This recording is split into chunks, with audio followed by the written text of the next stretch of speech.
Send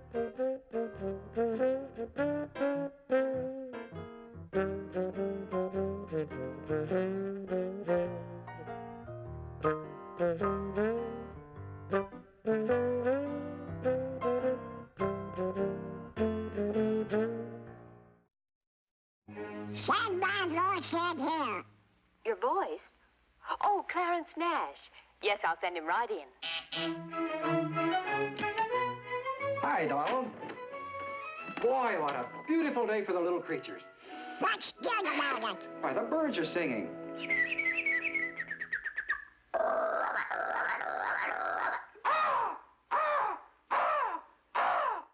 Destiny put some fortunate people in the right place at the right time, and that was certainly true for Clarence Nash. Little did he dream that a chance audition at a cartoon studio in the early 1930s would lead to a 50-year career as the voice and alter ego of a world-famous star.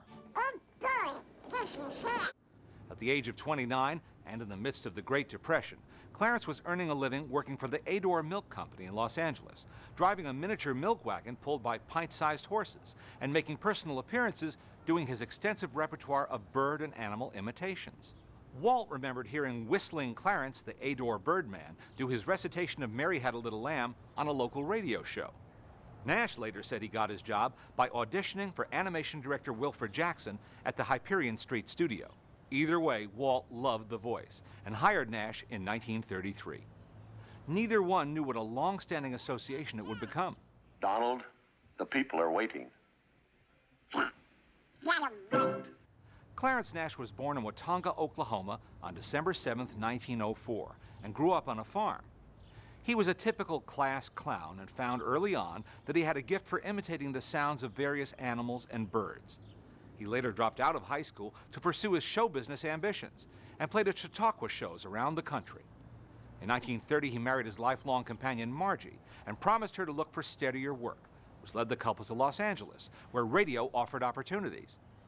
Once on the Disney staff, Nash acquired the nickname Ducky, which stayed with him the rest of his life, even though he contributed a variety of other voices to Disney cartoons, TV shows, and theme park attractions over the decades. He voiced Huey, Dewey, and Louie, and even Daisy at different times. Played a bullfrog in Bambi. Watch out. And some dogs in 101 Dalmatians.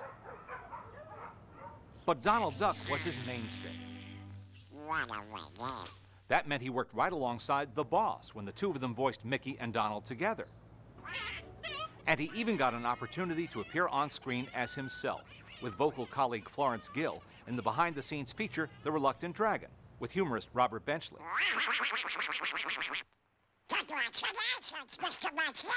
Like so many other great cartoon voice artists, Ducky was a fine singer, which came in handy for Donald's many musical moments, including his co-starring role in the Disney feature film The Three Caballeros.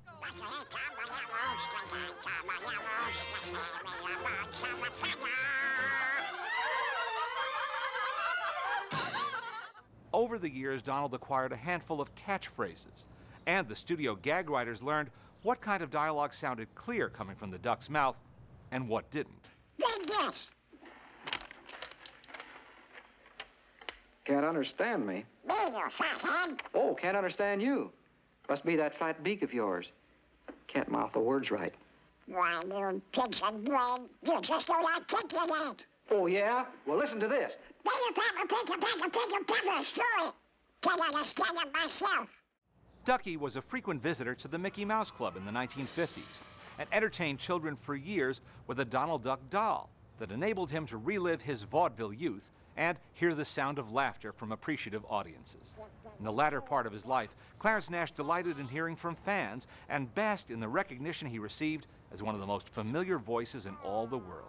I never get mad. No, you never get mad. That's right. I'm an actor. You're an actor, and that explains it all. He was a popular figure throughout Donald Duck's 50th anniversary year in 1984 and was present when Donald put his hand and web prints in cement at the historic Grauman's Chinese Theater. But Clarence, like Donald, doesn't really need a monument.